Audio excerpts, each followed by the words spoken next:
Greetings, my name is Kathleen Chintaka-Kubzak. I'm the Administrative Secretary in Student Life. I am in charge of processing the engage requests that you submit. I'm also the advisor for FEM, Female Empowerment and Multicultural Education.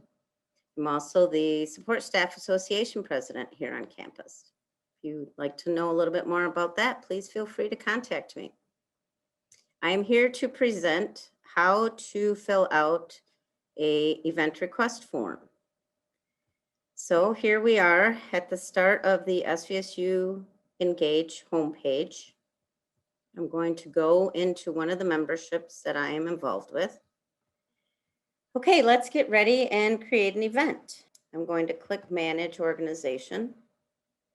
Going to click over here on this hamburger. Click Events. And over here in the right-hand corner, if you have admission permissions, you will be able to click this button and actually view it and create an event. If you do not, then you need to talk to your president of your organization and the permissions need to be corrected.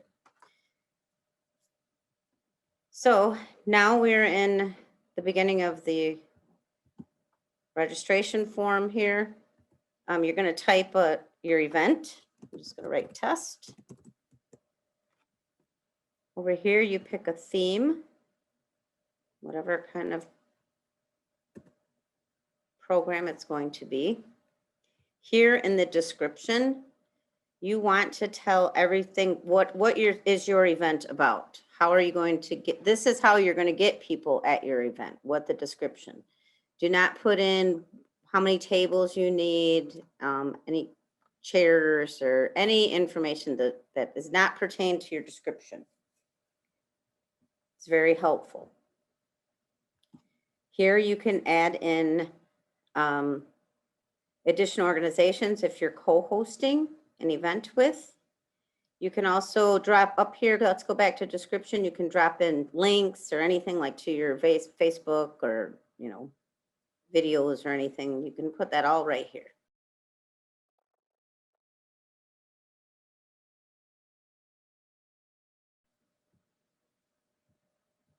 Here's where you're going to put in your start date, what time,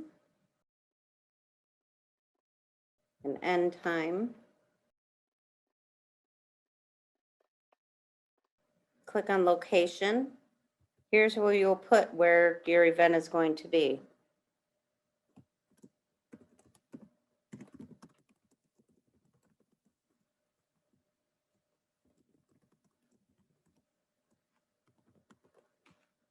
The address, Saginaw Valley. You can click to show the map or not.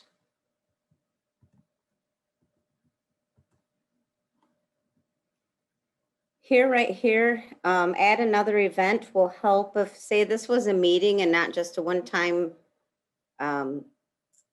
event that was going to happen on September 14th. If you had additional dates, they can be added here, but that information will populate. Everything that we put in will populate. So see the location popped up here. Say if I was to choose another date.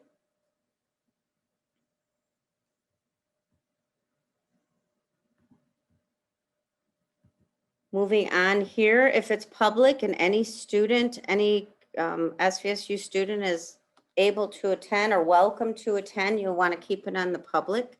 If it's a closed meeting and is only for organizations only, I know that some of the fraternity, sorority meetings are executive board members only. You want to click this so that only those people see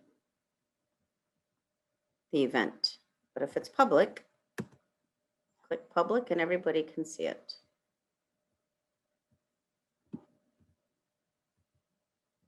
Here's where you can pick event categories.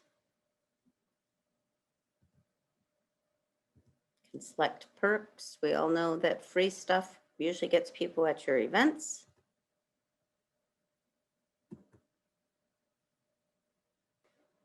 Okay, here is the RSVP section.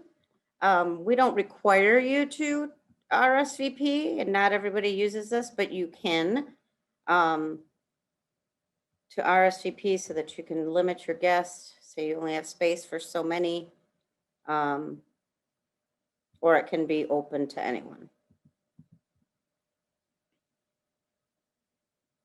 And then there's RSV questions that could be included or added.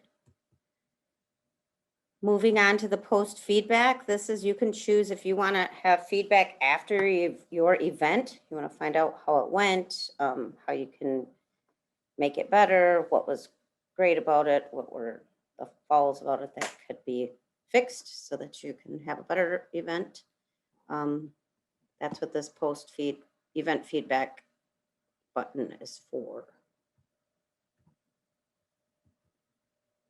All right, uploading a photo here, your event cover. This is going to help entice people to come to your event. It is important. It should be the flyer of your event. It should be something that's going to bring people to your event, because that is what is going to be seen on the Engage page. It can be, Google an event and it could be placed on here. If you don't have a flyer or can't think of anything, maybe it can be your RSO logo.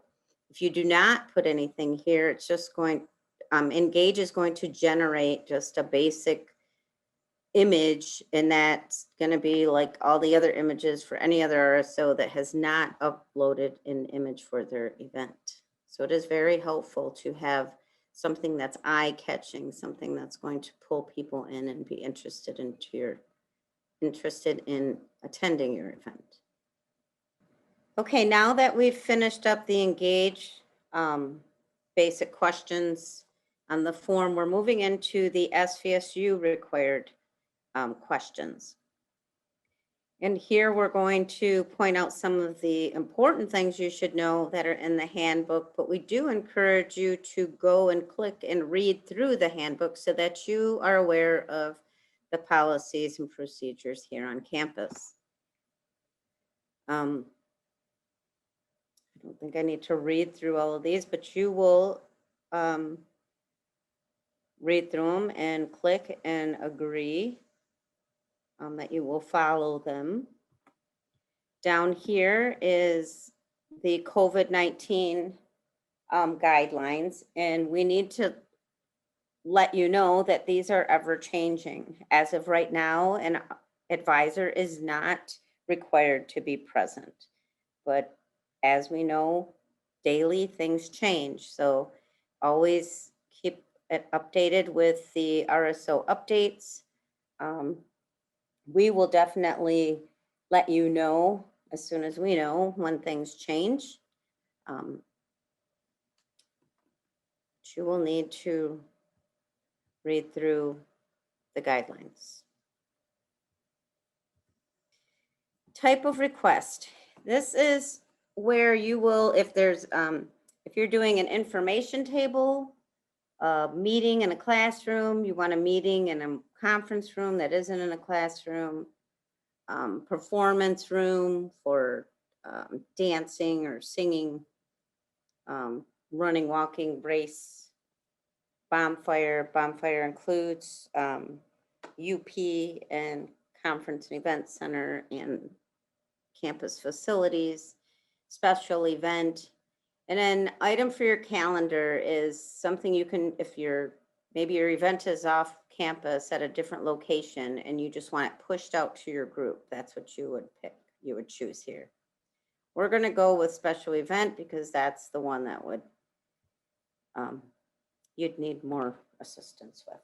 Be present here. If you click yes, the alumni office will be triggered and made aware that you're going to have an event that an alumni person is going to speak at. If you're going to show a film, usually if it's a film and you're going to show it to a large group of people, there's copyright permissions that you need. So if you were going to do something like that, you should contact Student Life and talk to somebody. Your estimated head count that will help with securing a space or location that is going to work for you, and your RSO agency account. Okay, we're here. These questions here populated because we did the special event. We chose a special event. We checked that button. So this is the type of room that, how do you want it set up? What are you looking for? Theater seating depends on what kind of event you're having. Do you need rectangle tables? Do you want round tables? This is where you will do your setup.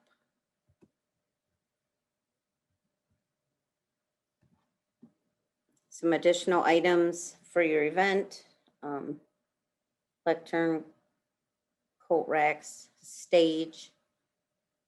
Certain rooms can only allow for the stage, and pretty much that's TSAR or outside. How many chairs? How many people are going to be at your event? 25.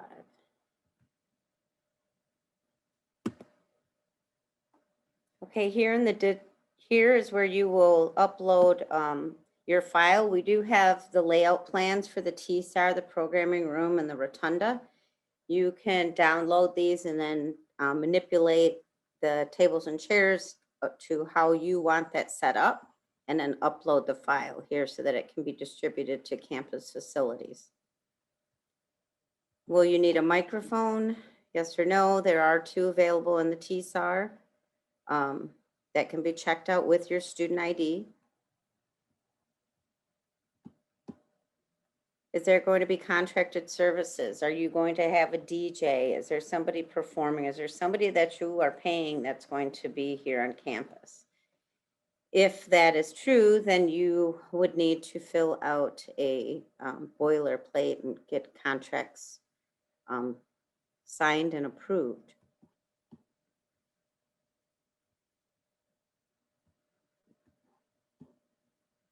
When it comes to this part, you can always contact Student Life and we will help you walk through what the boiler contract means and what signatures you need for your event. Do you plan on having food at your event? Food provided by any organization other than the SVSU dining services may only be served in the TSAR, the wedge lounges in the Unity Room, conference room, and programming rooms. SVSU catering is a service, but there is a charge. Okay, these are the next steps. Once you submit the event request, it will be pending until your advisor approves. So I would suggest that once you hit that button, it has been submitted, maybe email your advisor and let them know, hey, I just submitted the request and your approval is needed, because we will not process that request until the advisor has approved.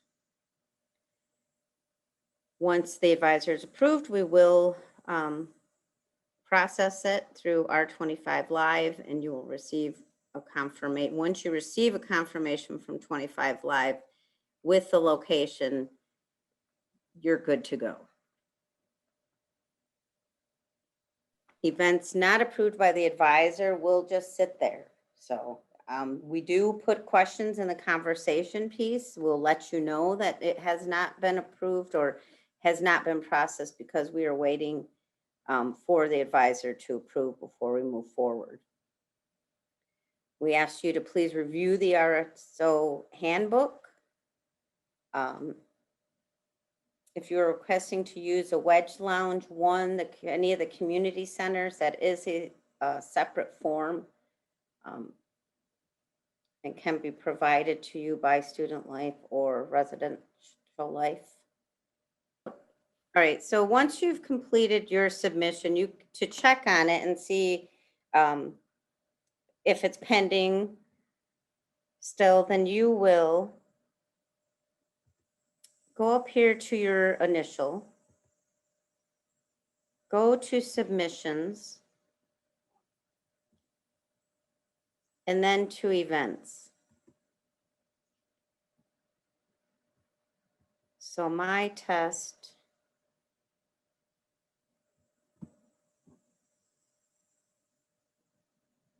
is here. Okay, so here's what your approved submission will look like. If it's approved, you will see a green thumb over here. If it's denied, then the thumb will be down. And over here is where we look at the advisor thumb up to go ahead and approve.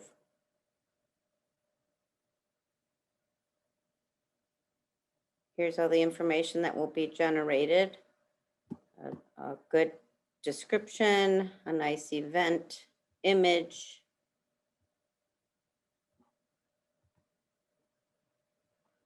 time and location, your event options, the type of request, room setup, food service, and here's the discussion piece that we were talking about that you could put a comment in if you have any questions, or if you requested a room that is not available, we will put a message in here letting you know that that room is not available and possibly giving you another option for a room, waiting for your approval that it's okay to move forward with the location that we suggested. Okay, just so that you know, once you've submit your request, there are certain rooms that Student Life has permission to automatically approve. If there are spaces on campus that Student Life does not have those permissions for, the request goes to a conference and event coordinator and they approve and process the request. And you will then receive confirmation directly from the conference center. Whatever is on that confirmation is the location that you have been approved for. Sometimes we go ahead and approve the event in Engage, but we'll have to go in and change that location if it wasn't available to match the R25 request. I also want to point out that sometimes you will get a code that like this, the 2021-ACFTLM. There'll be just different letters, but that is the reference code for the event request that has been submitted into R25 on your behalf. So if you go to the submissions and look and see that it's still pending, that reference number can be used to talk with Conference and Event Center to see if that location has been approved yet. And that's it for event request submissions. Always feel free to come to the Student Life and ask us any questions. We are here to help. We are all cross-trained on how to navigate SVSU Engage.